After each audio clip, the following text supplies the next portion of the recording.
In 1984, a biologist named Dr. Mark McMurtry dug a hole in his backyard in North Carolina. Not a garden, not a pool, a hole. He lined it with clay, filled it with water, stocked it with tilapia, and ran pipes to a raised bed of tomatoes growing above it. What he built was not new. Variations of it had existed in China, in the Aztec Empire, in the floodplains of Southeast Asia for thousands of years. But what McMurtry documented changed everything. His fish fed his plants.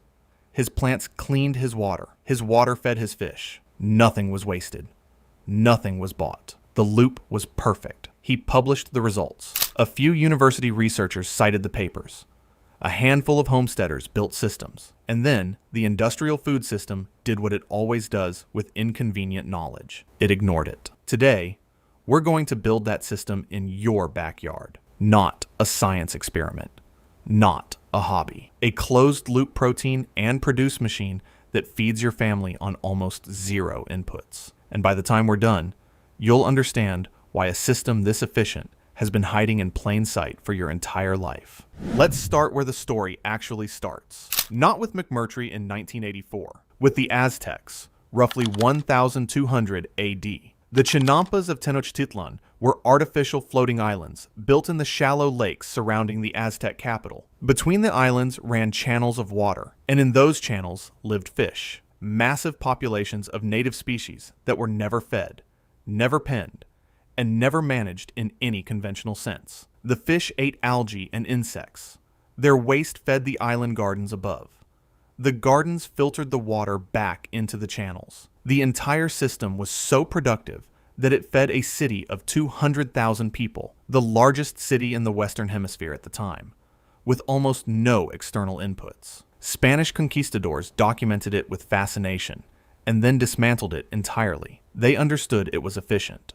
They did not understand why. And since it did not fit their model of what agriculture looked like, rows of crops, fields of livestock, they replaced it with cattle and corn. Across the Pacific, the same loop had been running in China since the Han Dynasty. Fish ponds paired with mulberry trees. The trees fed silkworms. Silkworm waste fed the fish. Fish pond mud fertilized the trees. The whole cycle moved in one direction: productivity, with almost no waste. Provincial governments documented these systems in agricultural records stretching back over 1,000 years. The 20th century killed both traditions in the same way. Industrialization made it faster, cheaper, and easier to buy a bag of fish pellets or a bag of fertilizer than to understand why your fish and your plants should live together. The loop was broken on purpose, one purchase at a time, until most people alive today have never once seen a system where fish and food grow from the same water. What McMurtry rediscovered in that North Carolina backyard,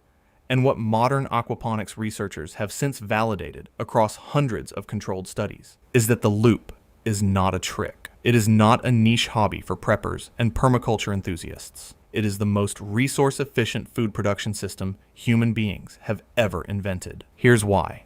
Conventional farming operates in one direction. You put inputs in, seeds, feed, fertilizer, water, and you get outputs out. Every step leaks. Fertilizer runs off into waterways. Fish feed decomposes and produces ammonia that kills the fish. Irrigation water evaporates. The system is a conveyor belt, not a cycle. Aquaponics is a cycle. In a functioning aquaponics system, there are 3 living actors working in permanent negotiation with each other. The first actor is the fish. Fish eat. Fish produce waste, and that waste, primarily ammonia, is one of the most nitrogen-dense substances on Earth. In a conventional fish tank, ammonia accumulates until it poisons the fish. It's why fish tanks smell terrible. It's why fish farmers have to constantly change water or dose with chemicals. The ammonia is the problem. In an aquaponics system, the ammonia is not the problem. It is the entire point. The second actor is bacteria. Nitrifying bacteria, specifically Nitrosomonas and Nitrobacter, colonize every wet surface in your system within the first few weeks of operation. These bacteria convert ammonia into nitrites, and then nitrites into nitrates. Nitrates are not toxic to fish in normal concentrations, but nitrates are exactly what plants need to grow. The third actor is the plants. Plant roots suspended in or flooded by that nitrate-rich water absorb the nutrients directly. No soil, no fertilizer. The roots act as the kidney of the system, stripping nitrogen from the water until the water is clean enough to return to the fish, which it then does. That's the loop. Fish feed bacteria. Bacteria feed plants. Plants clean water for fish. The productivity numbers that come out of this cycle are the reason industrial agriculture hopes you never look too closely. Research published by the Food and Agriculture Organization found that aquaponics systems can produce the same yield as conventional soil farming using up to 90% less water because virtually nothing evaporates or runs off. It circulates. University studies on small-scale backyard systems have documented 50 to 100 pounds of fish, plus hundreds of pounds of vegetables from setups smaller than a parking space per year, with no soil, minimal electricity, and almost no purchased inputs after setup. The system does not get tired. It does not need to lie fallow. It does not erode. In fact, it improves over time as the bacterial colony matures and the ecosystem stabilizes. Your only job is to feed the fish and harvest the abundance. Let's get specific. We are building a family-scale system, something that produces meaningful food, not a science project. Here's what that looks like physically. You need 3 components: a fish tank, a grow bed, and a pump. The fish tank is where your protein lives.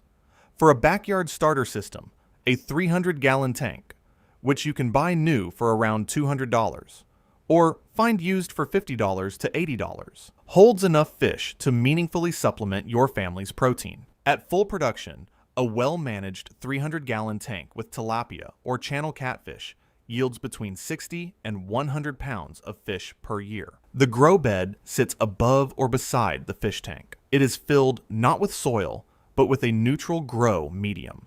Hydroton clay pebbles or crushed gravel work well, that gives plant roots something to grip while allowing water to flow freely through. A single 4-foot by 8-foot grow bed paired with a 300-gallon tank can support 30 to 40 plants at any given time. Lettuce, herbs, kale, Swiss chard, tomatoes, peppers, cucumbers, and strawberries all thrive in aquaponics systems. Leafy greens grow noticeably faster than soil farming. Studies from the University of Virgin Islands, which runs one of the longest-running commercial aquaponics research programs in the world, have documented lettuce growing to harvest size in 28 days compared to 45 to 60 days in soil. The pump moves water from the fish tank up to the grow bed. It floods the grow bed on a timer, typically 15 minutes on, 45 minutes off, allowing roots to access both water and oxygen. The water drains back to the fish tank by gravity. You need no plumbing expertise. The entire mechanical setup is a single submersible pump, a timer, and drain back pipes. Total setup cost for a system that genuinely feeds a family, $400 to $700, depending on whether you buy new or source-used components. A fraction of what a chest freezer full of beef costs. And the chest freezer doesn't grow back. Here's how you build it. Step 1.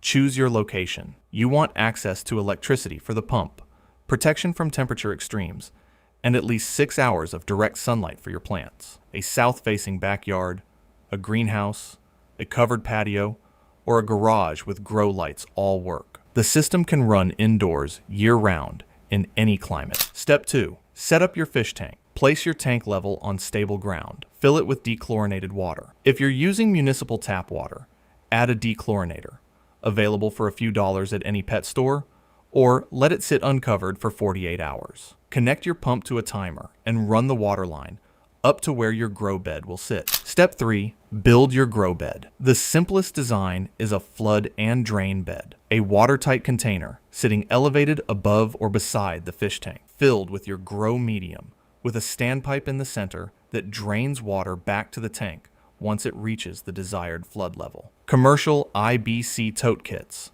available online for $150 to $200, come with fish tank, grow bed, and fittings pre-cut from a single 275-gallon tote. They are the fastest path to a functional system. Step 4. Cycle the system before adding fish. This is the step most beginners skip and then regret. You need to establish your bacterial colony before your fish move in. Seed the system with a small amount of ammonia.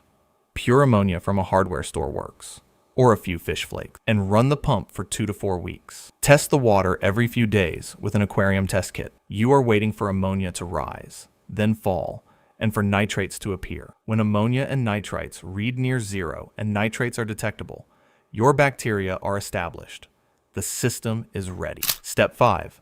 Stock your fish. For beginners, tilapia are the gold standard.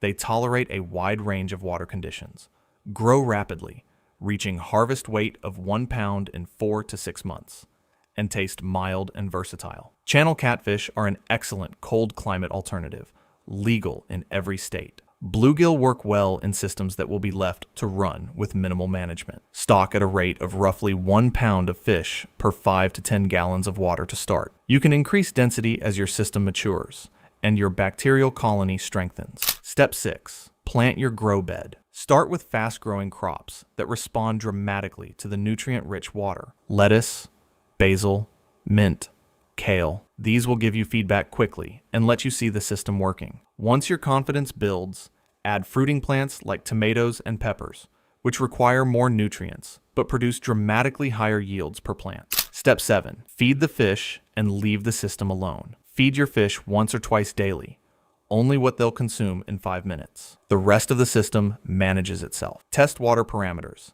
pH, ammonia, nitrite, nitrate, once a week for the first 3 months, then monthly once stable. Top off water lost to evaporation and plant uptake. That's it. In weeks 2 through 4, your first lettuce plants will reach harvest size. You will have salad before most people's garden soil is even warm enough to plant seeds. By month 3, your basil, kale, and herbs are producing faster than most families can eat them. You'll be giving bags of it to neighbors. By month 5 or 6, your tilapia are approaching harvest weight. A single harvest from a 300-gallon tank can yield 30 to 50 pounds of fish fillets. By the end of year 1, the system has stabilized. Your bacteria colony is mature, your fish production is rhythmic and predictable, and your grow bed is running like a machine. You know your water parameters without thinking about them. You understand your system the way you understand your own yard. By year 3, you will have grown more food per square foot than any conventional vegetable garden, with less water, no fertilizer purchases, no soil amendments, and no crop rotation required. The system has paid for itself many times over, and it keeps running. The first mistake is stocking fish too early. Impatience kills more aquaponics systems than anything else. Your bacterial colony cannot handle fish waste before it is established. Cycle the system properly. The 2 to 4 weeks feel like waiting. They are actually the most important work you will do in the entire build. The second mistake is overstocking. More fish means more waste, more ammonia, more stress on the system. Start conservative. The bacteria population catches up with fish load over time, but the margin between thriving and crashing is thin in an immature system. The third mistake is ignoring pH. Plants thrive between 6.0 and 7.0. Bacteria function best between 6.5 and 8.0. Fish do best between 6.5 and 8.5. The aquaponics sweet spot is 6.8 to 7.2. Check pH weekly. Adjust with pH up or pH down solutions available at any hydroponic supplier. A system running at wrong pH will underperform in ways that feel mysterious until you realize the problem is the most basic measurable variable in the water. The fourth mistake is feeding too much. Uneaten fish food decomposes and spikes ammonia. 5 minutes, twice a day. Anything they don't eat, you remove immediately. Here is the part most backyard food guides ignore. A mature, productive aquaponics system doesn't just feed you. It produces surplus that people will pay for. Microgreens grown in aquaponics system water, which is far more nutrient dense than hydroponic water. Sell at farmers markets for $4 to $6 per small tray. Specialty lettuce varieties like Butterhead and Oakleaf command $3 to $5 per head at premium grocers and farm direct markets. Fresh tilapia fillets sold directly to neighbors or local restaurants fetch $6 to $10 per pound. Fresh herbs, basil, mint, cilantro, are among the highest margin items at any farmer's market And in an aquaponics system, they grow almost faster than you can harvest them. Researchers studying small-scale urban aquaponics operations in the United States have documented annual revenues of $3,000 to $10,000 from backyard systems smaller than 500 square feet, operating part-time with no hired labor. That is not a side hustle. That is a meaningful financial contribution from a closed system in your backyard that also feeds your family. The niche market for local, chemical-free, sustainably produced food is not shrinking. Every year it grows. Every year more people drive to farmers markets, specifically to find food that isn't wrapped in plastic after crossing 3,000 miles of supply chain. Your aquaponics system produces exactly what they are looking for. And because your water is the fertilizer, because the fish are doing what fish have done for 10,000 years, your production costs are nearly zero after setup. You are not competing on price with industrial agriculture. You are selling something industrial agriculture cannot produce at any price. Food that grew in your backyard, in clean water, with no chemicals, traceable to a single address. Here is what Fan Li, the Chinese fish farmer, understood 2,500 years ago.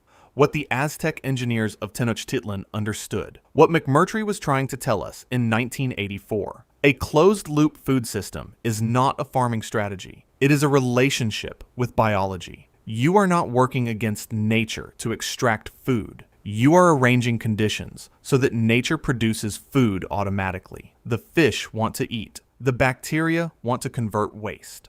The plants want to grow. You are simply the person who put them in the same room and made sure the water flows the right direction. The result of that arrangement is something that cannot be replicated by any industrial system, not because of ideology, because of physics. The loop is closed. Every input cycles back as an output. There is no waste to buy your way out of, no inputs to keep purchasing, no external dependencies to manage. The system feeds itself. 10 years from now, your neighbors will be watching grocery prices climb, watching supply chains strain under weather events, fuel costs, and geopolitical instability they can't control and can't predict. They will buy another chest freezer and fill it while they still can. You will walk into your backyard. You will feed your fish. You will harvest lettuce for dinner. You will check the water, which is clean, because it is always clean. And you will feel the thing that no amount of money can reliably buy. Stability, competence, a system that works because you built it to work. The knowledge is here. The biology has been waiting. The fish are ready.